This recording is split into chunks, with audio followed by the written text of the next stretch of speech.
네, 오늘은 요한복음 6장을 통해서 생명의 떡이신 예수, 이런 제목으로 함께 은혜 나누도록 하겠습니다. 그래서 6장에서는 생명의 떡이라는 제목으로 길게 이야기를 하고 있는데요. 오늘 나오는 이야기는 항상 요한복음은 그런 형식으로 써져 있죠. 먼저 스토리를 쓰고 난 다음에 그리고 예화가 끝나고 나면 이게 무슨 의미인가 하는 것을 또 설명을 쓰고 있습니다. 그리고 중간중간에 그 이해가 안 되는 부분들을 요한이 끼어들어서 설명하는 삽입 구절들이 이렇게 있습니다. 이게 이제 특징이죠. 그래서 오늘 보면 두 가지 이야기가 전개됩니다. 지금 읽은 첫 번째 이야기는 오병이어 이야기예요. 그래서 오병, 5개의 떡, 2개의 물고기를 가지고 5,000명을 먹였다. 그리고 남은 것이 12광줄이나 남았더라. 이제 이런 얘기예요. 그 다음에 두 번째 스토리가 나오는데, 우리가 읽지는 않았지만 두 번째 나오는 것은 바다 위, 갈릴리 호수 위를, 물 위를, 풍랑이 있는 물 위를 예수님께서 걸어서 가시는 그런 장면이에요. 그래서 이 두 이야기를 통해서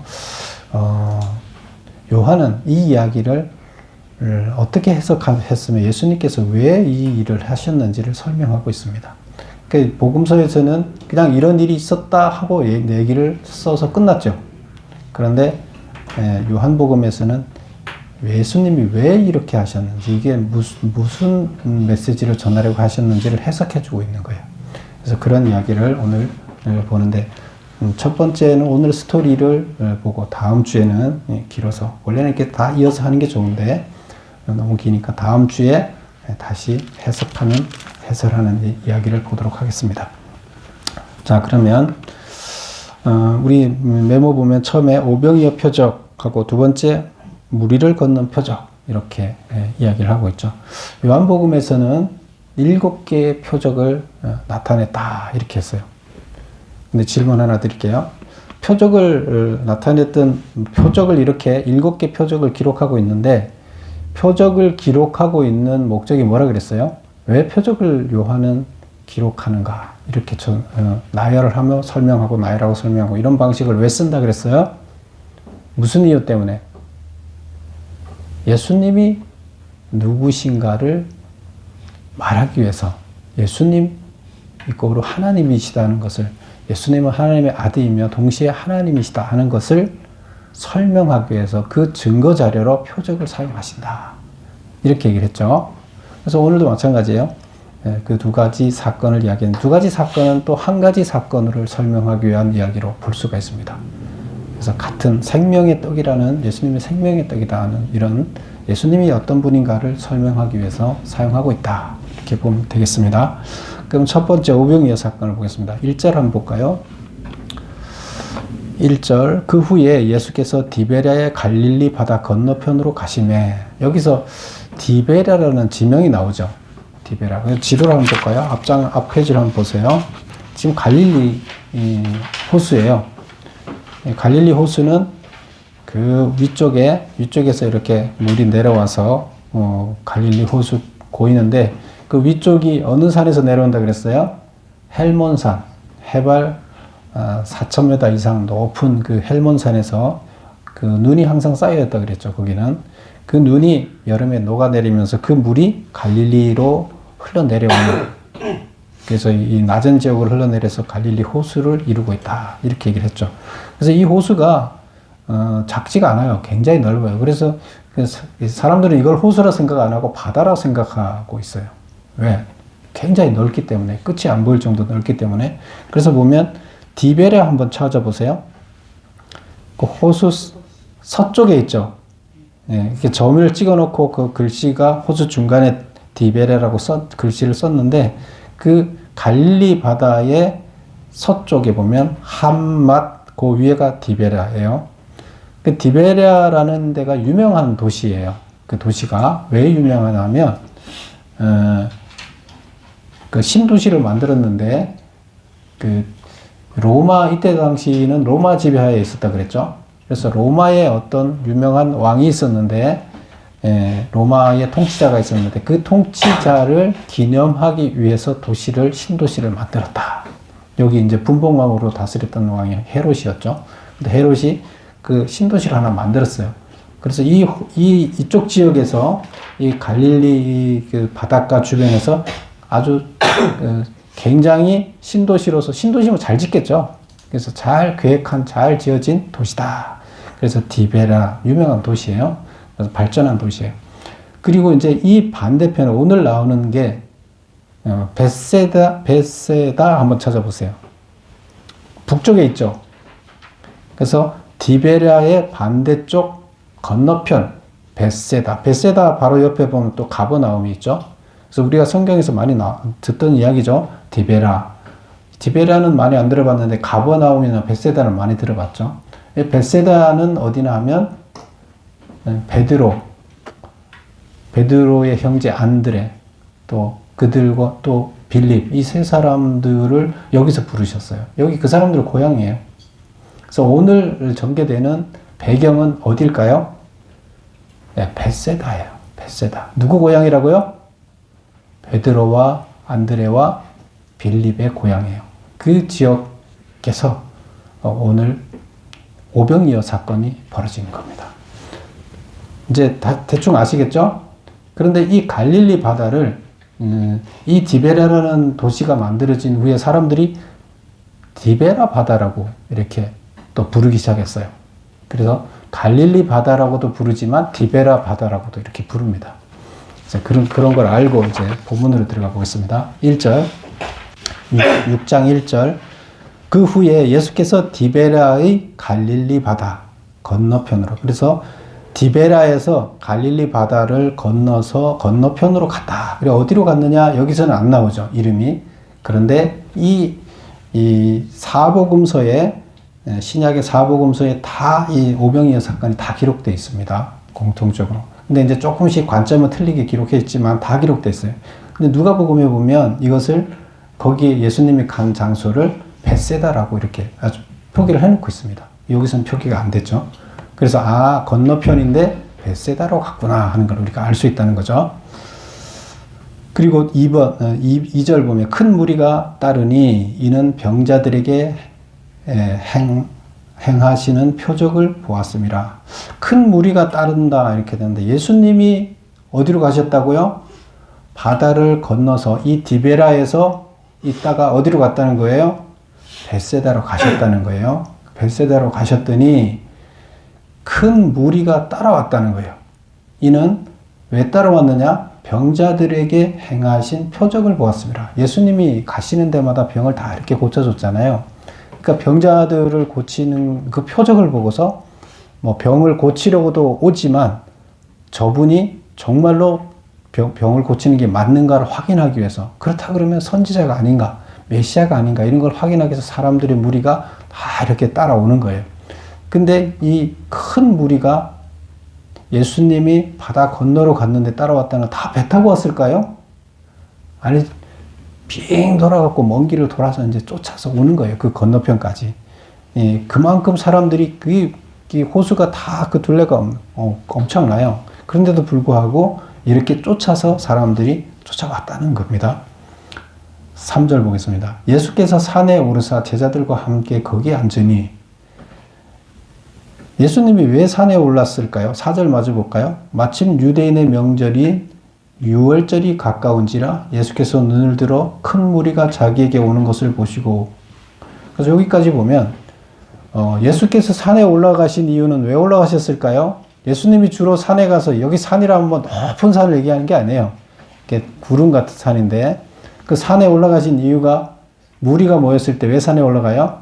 설교하기 위해서. 높은 데서 이렇게 설교를 해서 사람들한테 메시지를 전하는 방식으로. 그래서 사람들이 모이면 꼭 이렇게 높은 단상 같은 그 지형을 이용하시는데 구름지 산에 올라가신 거예요. 예수께서 산에 오르사 제자들과 함께 거기 앉으니, 마치 유대인의 명절인 유월절이 가까운지라 예수께서 눈을 들어 큰 무리가 자기에게 오는 것을 보시고. 그래서 유월절 때는 사람들이 대거 이동을 하죠. 어디로 이동을 하죠? 자기가 살던 지역에서 예루살렘으로 가죠. 그러면 이 그 갈릴리 바다 쪽에 있던 갈릴리 북쪽 지역에 있던 사람들 다 이 사람들이 예루살렘으로 가기 위해서 지금 이동 준비를 하고 있는데 이 지금 예수님이 예루살렘은 남쪽에 있잖아요. 남쪽으로 가야 되는데 예수님이 북쪽으로 가니까 사람들이 예수님 쫓아서 북쪽으로 지금 쫓아온 거예요. 어차피 유월절 때는 대이동을 하는데 이 사람들이 이동 중에 있는데 예수님을 쫓아서 거꾸로 북쪽으로 왔다는 얘기가 되는 거예요. 그래서 유동 인구들이 예루살렘으로 안 가고 예수님 쪽으로 이렇게 쫓아와서 큰 무리를 이뤘다. 그래서 이때는 뭐 거의 축제 기간이라서 축제 기간 동안 다들 일을 안 하죠. 의무적으로 일을 못 하게 돼 있어요. 그리고 그때는 대이동을 해서 예배를 드리게 되는 그런 절기죠. 그래서 사람들이 특별히 많이 모였다는 얘기죠. 유월절이기 때문에. 그리고 예수님이 많이 모이니까 이제 설교를 하러 산에 올라가셨다. 이제 이런 얘기고, 그 다음에 5절에 이어서 보면 빌립에게 이르시되 우리가 어디서 떡을 사서 이 사람들을 먹이겠느냐 하시니, 예수님이 여기에서 특별히 지금 빌립한테 질문을 했는데요. 빌립한테 뭘 물어봤어요? 떡을 사서 사람들한테 이게 원래 빵이었는데 우리는 이제 떡이라고 이렇게 해석을 해놨는데요. 사람들한테 주식을, 밥을 먹여야 되겠는데, 빵을 먹여야 되겠는데, 그들 주식이 빵이니까 빵을 사서 먹여야 되는데, 지금 이 많은 사람들을 어디에서 빵을 사다 먹이냐, 이렇게 많은 빵이 있는 데가 어디냐 물어보는 거예요. 누구한테 물어봤어요? 빌립. 왜 빌립한테 물어봤을 것 같아요? 여기가 누구의 고향이라고요? 빌립 고향이에요. 그리고 빌립은 이렇게 성경에서 보면 좀 계산이 좀 빠르고 이런 사람이에요. 그래서 그렇다 그러면 예수님이 이런데 좀 베드로나 안드레보다는 빌립이 이런 걸 좀 잘 알겠구나, 이쪽 지역에 있으니까 하고 이제 빌립한테 물어보는 거죠. 근데 질문이 뭐예요? 어디에요? 어디서 빵을 살 수 있느냐를 이제 물어보는 거죠. 그런데 그 다음에 이제 요한이 설명을 해놨어요. 해석을 해놨어요. 이렇게 말씀하시면 친히 어떻게 하실지를 아시고 빌립을 시험하고자 함이라. 예수님이 보관이 있다 없다, 어떻게 해서 먹일지 예수님 보관을 갖고 있어요. 그런데 빌립한테 그냥, 빌립이 이쪽 지역 잘 알고 아니까 빌립한테 어디서 사오면 되냐 물어보는 거예요. 예수님은 사올 생각 없어요. 그 많은 무리들을, 5,000명을 먹일 만한 것을 어디서 동시에 사올 수 없다는 거 알고 있어요. 근데 이제 빌립한테 질문을 던진 거죠. 그 다음에 8절 보면 제자 중 하나 곧 시몬 베드로의 7절에 보면 빌립이 대답하되 각 사람으로 조금씩 받게 할지라도 200데나리온의 떡이 부족하니이다. 그러니까 이 말은 200데나리온 정도로 떡을 다 사더라도 그만한, 이제 이 사람은 돈 얘기를 하는 거죠. 예수님은 어디서 사면 되냐 얘기를 했는데, 이 사람은 200데나리온으로 산다 하더라도 그것도 부족한데 돈이 어디 있냐 이런 얘기 있겠죠, 지금. 그 200데나리온으로도 이들 다 못 먹입니다. 부족합니다. 조금씩 주더라도 부족합니다. 근데 그 많은 거를 살 수도 없고 돈도 없지 않습니까? 지금 이 얘기죠. 어디서 지금 돈이 없어요. 200데나리온으로도 안 되는데 우리가 200데나리온 없습니다. 이 얘기죠. 그 200데나리온이 얼마 되는 거예요? 데나리온은 하루 품값이라 그랬어요. 우리가 만약에 지금 우리 최소 근로자들 지금 노동 비용을 만약에 하루 10만 원이라 쳐봅시다. 우리나라 기준으로 10만 원 더 받겠지만 최저임금을 받는 사람은 10만 원을 받는다 치면 한 달에 300만 원 받는 거잖아요. 하루도 안 쉬고 일하면. 그런데 지금 300만 원 기준으로 따졌을 때 그러면 200데나리온이면 200일 동안 일하면 얼마예요? 하루 10만 원씩 하면 2만 원이 되겠죠. 그 2천만 원으로 가지고 사도 이 사람들 다 못 먹입니다. 근데 만약에 우리가 20만 원으로 하루 품값을 친다 그러면 4천만 원으로 사도 못 삽니다. 그런데 4천만 원의 돈이 어디 있습니까? 이렇게 이제 반문을 하는 이야기가 되겠습니다. 그 다음 보겠습니다. 8절 제자 중 하나 곧 시몬 베드로의 형제 안드레가 예수께 여짜오되, 그 안드레도 지금 어느 동네 사람이에요? 이 동네 사람이에요. 그쵸? 그 안드레가 또 제자 중 하나인 시몬 베드로의 형제. 베드로도 이 동네 사람이고 안드레도 이 동네 사람이에요. 다 나오죠? 안드레가 예수님께 얘기합니다. 여기 한 아이가 있어 보리떡 5개와 물고기 2마리를 가지고 있나이다. 그러니까 한 아이가 이제 도시락을 싸운 거죠. 예수님 쫓아다니려고 그러면 먹을 걸 이렇게, 이때 당시에는 뭐 자기가 먹을 걸 다 지고 다니는 그런 개념인가 봐요. 근데 어린애가 갖고 있는 게 보리떡 5개, 물고기 2마리를 가지고 있다. 그러나 이것이 이 많은 사람에게 얼마나 되겠사옵나이까. 그래서 나눠주려고 뭐 없나 하고 다니면서 찾아봤더니 딱 이거 하나 발견했습니다. 이거 하나 주던데요. 이거밖에 없습니다. 이제 이 얘기죠. 예수께서 이르시되 9절, 10절 이 사람들로 앉게 하라 하시니 이곳에 잔디가 많은지라 사람들이 앉으니 수가 5,000명쯤 되더라. 그래서 보통 이때는 이제 사람들이 이렇게 이 유대 밥을 먹을 때 같이 둥그렇게 앉아서 먹습니다. 둥그렇게 앉는데 한 50명쯤씩 이렇게 앉아서 거의 먹는데 50명씩 앉혀서 이렇게 군데군데 앉히면 숫자가 나오겠죠.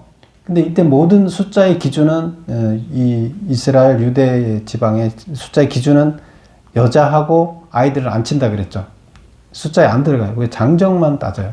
그 장정 기준으로 딱 앉히고 장정에 딸린 사람들은 같이 거기 있는 거죠. 그러면 실제 50명이지만 뭐 한 그룹당 100명이 될 수도 있고 그 뭐 아이들을 2명씩 데려왔다 그러면 200명이 될 수도 있는 거죠. 이렇게 그룹당. 그러면 5,000명이라고 하지만 만약에 4명으로 가족이 4명이 가족이 같이 왔다 이렇게 따지면 유대교 이들이 유월절 축제로 하러 갈 때는 자기 혼자 가는 게 아니잖아요. 가족 같이 가잖아요. 다 같이.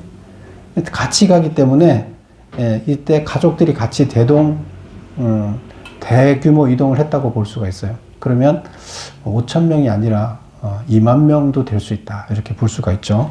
어쨌건 그 다음에 보면 잔디에 앉은지라 사람들이 앉은 수가 5,000명이 되더라. 예수께서 떡을 가져 축사하신 후에 앉아있는 자들에게 나누어 주시고 여기는 그냥 나누어 주셨다 이렇게 됐는데 다른 데 보면 떼어서 나눠 줬다. 이렇게 그 고기를 조금씩 떼어서 주고 고기도 그렇게 그들의 원대로 주니라. 근데 여기서 원대로 줬다는 것은 충분히 줬다는 거예요. 많이 달라 하는 사람한테 요구하는 대로 다 줬다는 얘기예요. 충분히 나눠줬다. 그들이 배부른 후에 예수께서 제자들에게 이르시되 남은 조각을 거두고 버리는 것이 없게 하라 하심으로, 그래서 다 거뒀어요. 이에 거두니 보리떡 5개로 먹고 남은 조각이 12바구니에 찼더라. 그들이 예수께서 행하신 이 표적을 보고 말하되 이는 참으로 세상에 오실 그 선지자라 하더라. 이 선지자, 그래서 이게 떡을 물고기 2마리하고 빵 5개를 가지고 다 먹이고 남았다. 이것은 아무나 할 수 있는 일이 아니죠. 성경에서 아무것도 없는데 이스라엘 백성들을 다 먹인 사례가 있어요. 언제 그런 일이 있었을까요? 한번 생각해 보세요. 이스라엘 백성들이 아무것도 먹을 게 없는데 이스라엘 백성들을 다 먹인 사례가 있어요. 언제예요?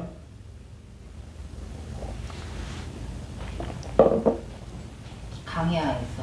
예, 광야에서 그들이 먹을 것이 하나도 없었잖아요. 그런데 그때 만나를 주셔서 다 먹고 40년 동안 먹고 살았잖아요. 그리고 그래서 그들이 기념하기 위해서 벗개 안에다 뭐를 넣었어요? 만나를 기념하기 위해서 만나를 넣어놨다는 거예요. 그 안에 몇 가지를 넣었는데 그 안에 만나도 중요한 그 구성 요소로 하나님의 은혜를 기억하기 위해서 넣었다는 거예요. 그러면 이 지금 빵을 이 먹이는 것은 아무것도 없는 데서 사람들을 먹이게 한 거잖아요. 이것은 하나님이 내리신 기적이다. 하나님이 보여준 표적이라는 거죠. 그렇다 그러면 이것은 이분이 이 일을 행했다 그러면 이건 하나님이 보낸 선지자다. 이렇게 얘기를 하는 거죠. 그래서 여기 왔던 사람들이 지금 뭐라고 했다고요? 이 사람은 광야에서 우리를 모세 선지자가 광야에서 우리를 먹였듯이 하나님의 종 모세가 우리를 먹였듯이 이 사람도 모세 같은 지금 누구다? 선지자다는 거예요. 우리를 먹였으니까. 그래서 그 얘기를 하는 거예요. 그래서 이것은 하나님의 종일 수밖에 없고 하나님 보낸 선지자일 수밖에 없다. 다른 성경에는 이런 말이 적혀 있을까요? 안 적혀 있을까요? 안 적혀 있어요. 요한복음에만 백성들이 이렇게 얘기를 했다 이렇게 적어놨습니다. 선지자다. 15절 보면 그러므로 예수께서 그들이 와서 자기를 억지로 붙들어 임금으로 삼으려는 줄 아시고 다시 혼자 산으로 떠나가시니라. 혼자 산으로 갔대요. 예수님이 이제 여기서 얘기하는 산은 설교를 하기 위한 산이 아니라 혼자서, 이 설교를 할 때는 제자들을 대동해서 이렇게 구릉에 갔지만 여기서는 혼자서 지금 피신했다는 얘기가 되는 거예요. 혼자서 산으로 숨어버렸다는 얘기가 되는 거예요. 예수께서 그들이 와서 자기를 억지로 붙들어 임금으로 삼으려 하는 줄 알고, 왜 임금으로 삼으려고 했을까요? 이 백성들이 지금 이분을 메시아라고, 구약에서 메시아가 와서 자기들을 구해줄 거라는 이제 있었고, 지금 로마의 통제하에 살면서 지금 다른 나라의 지배를 받고 있잖아요. 그러면 메시아가 와서 이 문제를 해결할 수밖에 없다 생각하고 다들 메시아를 기대하고 있었는데, 그 다음에 이사야, 우리가 봤지만 이사야, 예레미야서 거기서 메시아를 다 예언했죠. 그런데 메시아가 와서 하나님 나라 통치가 이루어질 거라 했는데, 그러면 이분이 메시아구나, 이렇게 이제 보는 거죠. 그렇다 그러면 이분을 우리 통치자로 세워야 된다, 왕으로 삼자, 이거죠. 그러니까 지금 이 무리들이 지금 그 예루살렘에 가서 절기 행사하는 게 중요한 게 아니라, 그리고 절기 행사할 때 그 유월절 행사를 이 예수님이 이미 앞전에서 뒤집었잖아요. 유월절 행사가 지금 예수님이 공생애 하는 동안 3년 동안의 그 유월절 행사가 진행된 1년마다 한 번씩 있으니까 첫 해에 올라가서 성전을 뒤집고 유월절 행사 이렇게 하면 안 된다고 뒤집었잖아요. 그러니까 지금 이들한테는 유월절 행사가 중요한 게 아니에요. 예수님을 왕으로 세워서, 메시아로 세워서 이스라엘을 구원해내는 게 지금 이들한테는 자기들 목표인 거예요. 그러니까 지금 저분을 왕으로 세우자. 지금 백성들이 지금 거기 모인 사람들이 심정이 이렇게 하고 동요가 일어나기 시작한 거죠. 그러니까 예수님은 여기 있으면 안 되겠다, 그리고 이제 피신하셨다. 예수님은 때가 아니죠. 또 그렇게 왕이 되려고 오신 분도 아니시고. 자, 여기까지 이제 스토리를 쭉 봤습니다. 그러면 이제 메모를 보면서 정리를 한번 해보겠습니다. 1번, 오병이의 표적을 행하신 디베라 바다, 갈릴리 바다의 건너편은 어디인가? 여기로 큰 무리가 모여온 이유는 무엇인가? 갈릴리 호수는 디베라 바다라고도 불렀는데 그 이유는 AD 20년경 헤롯이 로마 황제 티베리우스를 기념하기 위해 갈릴리 호수 남서부 쪽에 디베라라는 도시를 세운 이후부터 붙여진 이름이다. 여기서 티베리우스가 유다를 완전히 멸망시킨, 복속시킨 그 장군이었어요. 근데 그 장군이 나중에 이제 왕이 된 거죠. 그래서 이 사람을 기념하기 위해서, 여기랑 특별한 관계가 있죠. 유대를 완전히 점령했던 장군이면서 또 그 사람이 왕이 됐기 때문에. 그 다음에 본문에 등장하는 건너편은 누가복음에 의하면 벳세다, 베드로와 안드레와 빌립의 고향이었다. 그다음에 두 번째 질문이 뭐냐면, 큰 무리가 모인 이유는 예수님이 병자들에게 행하신 표적을 보았기 때문이며, 또한 유월절 행사를 위해 이동하는 사람들이 많았기 때문이다. 그래서 이 표적을 보고 모이는 사람도 있었고, 또 유월절 행사 때문에 전체적으로 이동하는 시기였고, 그래서 그럴 시기에 예수님을 쫓아와서 특별히 무리가 많았다. 사실 5,000명, 장정만 5,000명이면 지금 이스라엘에서 엄청난 숫자가 모인 거예요. 지금 우리도 지금 5,000명이 모이는 거 쉽지 않잖아요. 어디 한 동네에 누가 왔다, 5,000명 모이고 쉬워요? 지방에서 쉽지 않아요. 그럼 지금 이 엄청난 인파가 모였다는 거죠. 뭐 한 개 지파가 뭐 2만 명, 5만 명 이렇게 했는데 여기 5천 명에서 사람들 다 따져보면 2만 명이면 한 개 지파 숫자만 하는데 엄청나게 모인 거죠. 2번 보겠습니다. 누가복음 9장 10절에서 17절에 의하면 많은 무리가 모인 곳은 빈들이고 날이 저물어 가고 있는 상황이었다. 그래서 누가복음 9장에 나오는 이야기가 똑같이 오병이어 이야기인데 거기서 이제 조금 이제 다른 관점에서 접근하고 있죠. 그래서 50명씩 모여 앉게 하여 인원을 파악했을 때 남자만 5천 명이었고 거기서는 이렇게 모였다고 이제 기록을 하고 있어요. 확보된 음식은 보리떡 5개와 물고기 2마리였다. 이 음식을 떼서 무리들에게 나누어 주어 배불리 먹게 한 다음 남은 양은 얼마나 되는가? 사람들은 이 표적을 보고 예수님을 어떤 자로 인식했는가? 예수님은 왜 이들을 피해 산으로 떠났는가? 쭉 설명드렸죠. 한번 읽어보겠습니다. 먹고 남은 조각이 12바구니였다. 그 다음에 두 번째 질문. 신명기 18장 15절에는 하나님께서 모세와 같은 위대한 선지자를 일으킬 것이라고 예언되어 있는데 유대인들은 이 선지자를 이스라엘을 로마 정부로부터 구원해줄 정치적 메시아로 생각하고 있었다. 우리들은 예수님을 그 선지자라 인식하였던 것이다. 그래서 예수님을 이들은 메시아를 자기들을 나라를 구원해줄 메시아로 봤기 때문에 항상 정치적인 메시아로 머릿속에 박혀 있어요.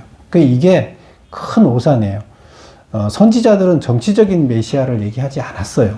그런데 백성들은 정치적인 메시아로 생각을 하고 있었고 이게 하나님 생각과 백성들의 생각에 큰 갭이었어요.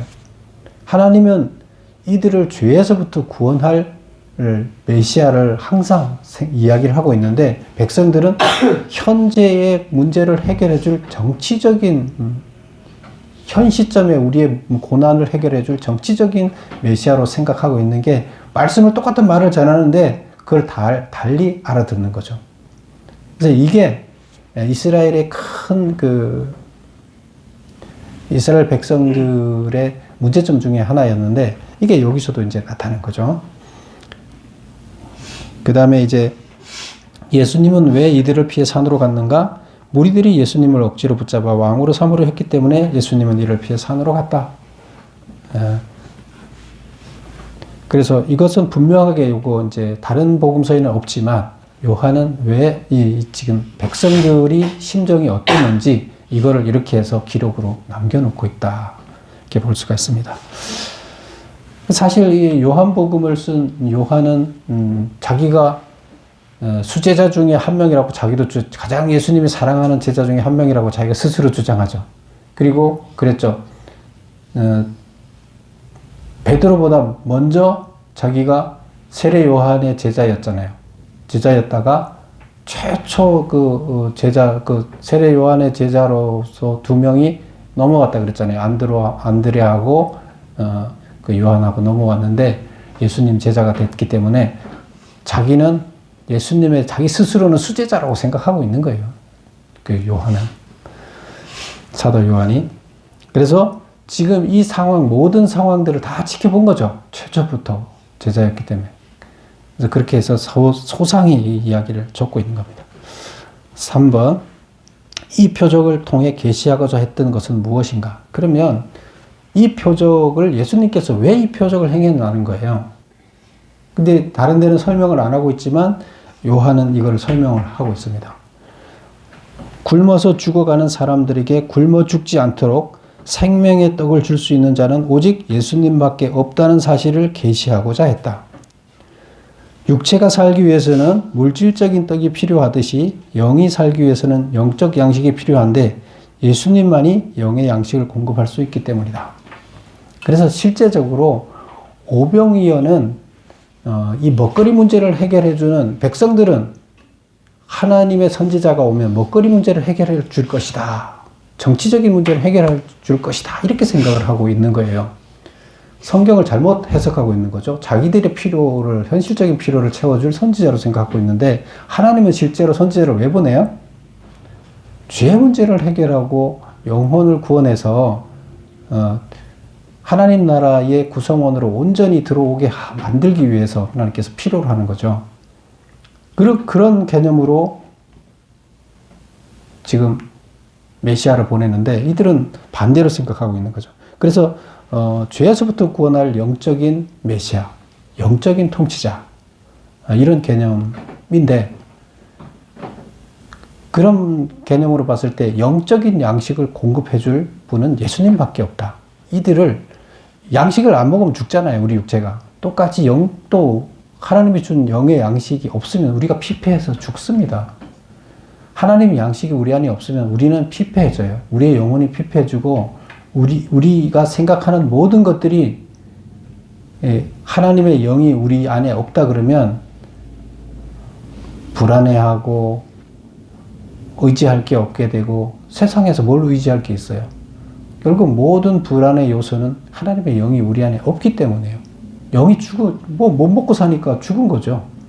우리 몸이 아무것도 안 먹으면 말라 죽잖아요. 가장 무서운 것이 먹지 못해서 말라 죽는 거죠. 근데 우리 영이 먹지 못한다면 어떡하겠어요?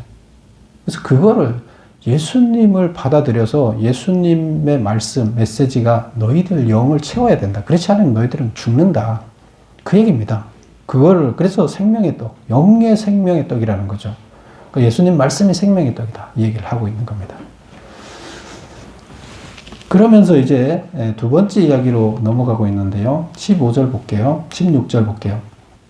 예수님이 바다 위를 이제 걸어가시는 이야기인데, 이제 이어지는 이야기예요. 산으로 지금 예수님은 피신하셨잖아요. 그리고 밤이 됐는데 예수님이 안 나타나셔요. 그러니까 제자들은 이제 자기네 그 거처가 디베라 쪽이었잖아요. 이제 거처가 디베라니까 배를 타고 다시 디베라로 가야 돼요. 베세다에 왔는데 여기서 지금 이적을 행하고 다시 이제 가야 되는데 예수님이 안 오고 날은 저물었고, 그러니까 자기들끼리 배를 타고 가는 거예요. 원래 배 2대로 왔었는데 한 대는 그냥 남겨놓고 자기네 배만 타고 가는 거예요. 그래서 16절 보면 저물매 제자들이 바다에 내려가서 배를 타고 바다를 건너 가버나움으로 가는데, 이미 어두웠고 예수는 아직 그들에게 오시지 아니하였더라. 디베라가 아니고 가버나움으로 간다고 이렇게 됐죠. 오시지 아니하였더라. 큰 바람이 불어 파도는 일어나더라. 그래서 큰 바람이 불고 파도가 일어나더라. 제자들이 노를 저어 10여리쯤 가다가 예수께서 바다 위로 걸어 배에 가까이 오시는 것을 보고 두려워하거늘 이르시되 내가 내니 나다. 그러니까 두려워하지 말라 하신데 이에 기뻐서 배로 영접하니 배는 곧 그들이 가려던 땅에 이르렀더라. 그래서 예수님이 일부러 그들끼리 가도록 산에서 빨리 오지 않은 거예요. 안 나타난 거예요. 그럼 제자들한테 이 표적은 앞에 오병이어 표적은 누구한테 보여주기 위한 거예요? 모든 사람들한테 보여줬죠. 표적을. 많은 무리들한테 보여줬어요. 근데 여기 표적은 지금 누구만 봤어요? 이 표적은? 제자들만 봤어요. 그 제자들을 교육하기 위한 표적이에요. 이것은. 제자들한테 메시지를 전하기 위한, 백성들에게 전하기 위한 메시지가 아니에요. 그러면 지금 백성들한테는 메시지를 전했어요. 그 메시지를 지금 오병이어 기적을 보여준 것이 지금 왜 보여줬다고 지금 요한은 해석하고 있어요? 예수님의 행동, 예수님이 뭘 메시지를 전했어요. 그런데 예수님이 피했어요. 그러면 피했다는 것은 백성들의 생각이 예수님하고 틀렸기 때문에 예수님이 그 자리를 피했다는 거잖아요. 그러면 그들이 메시아를 정치적인 메시아로 생각하는 것에 대해서 그것을 메시아로 알되, 하나님의 아들로 알되, 그들이 정치적인 메시아로 추종하지 못하도록 하기 위해서 자리를 떴다는 거예요. 그러면 영적인 양식을 공급할 자라는 것을 은연중에 지금 전달하고 있는 거예요. 예수님은 선지자다. 하나님 보낸 자다. 그러나 백성들이 섬기는 정치적인 메시아가 생각하는 그게 아니라 영적인 하나님의 통치를 이루기 위해서 죄로부터 구원해 주기 위한 메시아다 하는 것을 메시지를 전하기 위한 거예요. 그러면 여기서는 제자들도 똑같이 생각하고 있었어요. 그 상황을 다 구경했음에도 불구하고 제자들도 백성들과 같은 생각을 하고 있어요. 그렇다 그러면 예수님은 제자들한테 특별히 이들을 사용해서 이제 계약을 하고 이 모든 예수님을 죽으시고 나면 이 제자들을 통해서 예수님이 하는 일을 진행해 나가야 되는데 이 제자들이 교육이 안 되면 안 되잖아요. 그럼 제자들한테 정확하게 그 메시지를 다시 인식시켜 줄 필요가 있었던 거예요.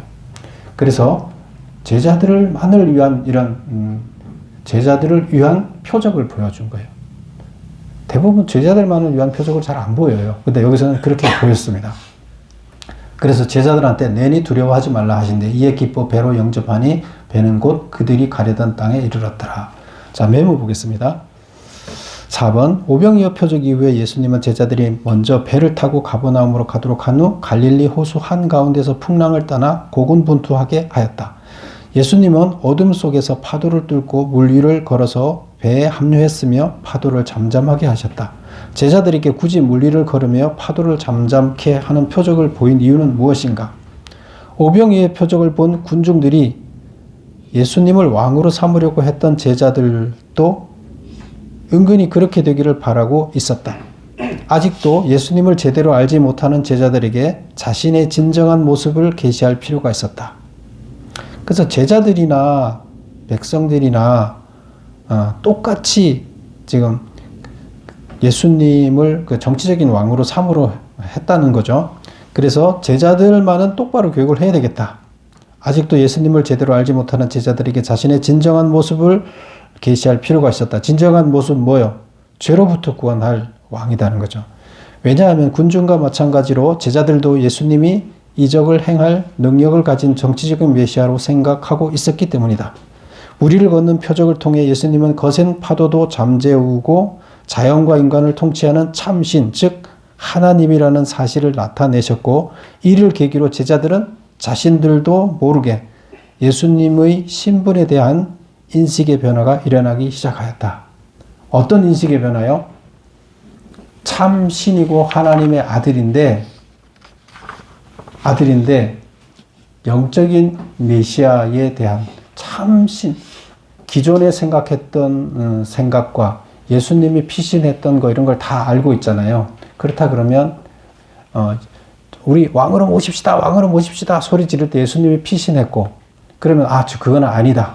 백성들이 그럴 때 이제 피신했고 제자들이 아니다. 그런데 그 아니다는 것을 인식을 확실히 못하고 있으니까 예수님이 내가 참 하나님의 아들이고 하나님의 일을 하러 왔지만 피신했던 것을 생각해 보면 너희들은 하나님의 아들은 확실하지만 그것은 아니다 하는 것을 다시 한번 제자들한테 인식시켜 줬는데 여기 맨 마지막에 보면 이를 계기로 제자들은 자신도 모르게 예수님의 신분에 대한 인식의 변화가 일어나기 시작했다. 메시아의 영적인 메시아 생명의 양식을 주는 메시아에 대한 인식이 느껴지기 시작했다 하는 이야기가 되는데 이제 이거는 그 이후에서 설명을 통해서 그 요한이 설명을 하고 있습니다. 그래서 거기서 더 보면 그 내용이 무슨 내용인지 이제 알게 됩니다. 그래서 다음 주에는 요한이 설명해 나가는 이 설교를 통해서 이 이야기가 구체화되는 이런 이야기를 보겠습니다. 그래서 오늘은 예수님께서 생명의 떡이시다. 무슨 생명? 우리를 죄에서부터 구원해서 살게 하는 죄로 인해서 죽어 있는 우리들을 죄로부터 해방시켜서 살게 해주는 생명의 떡이다. 그래서 우리 영의 양식을 공급해주는 예수님 자체가 우리 영의 양식이다. 이렇게 설명을 하고 있습니다. 그래서 우리가 온전하게 살라 그러면 밥을 먹듯이 영의 양식을 항상 먹어야 돼요. 예수님을 먹는다는 것은 예수님 이꼬로 말씀이라고 그랬잖아요. 말씀을 우리가 먹어야 돼요. 그 이야기를 하고 있습니다. 여러분 다 영의 양식을 채우셔서 말씀으로 채우셔서 영이 죽지 않고 피폐하지 않는 여러분 되시기를 축원합니다. 기도하겠습니다.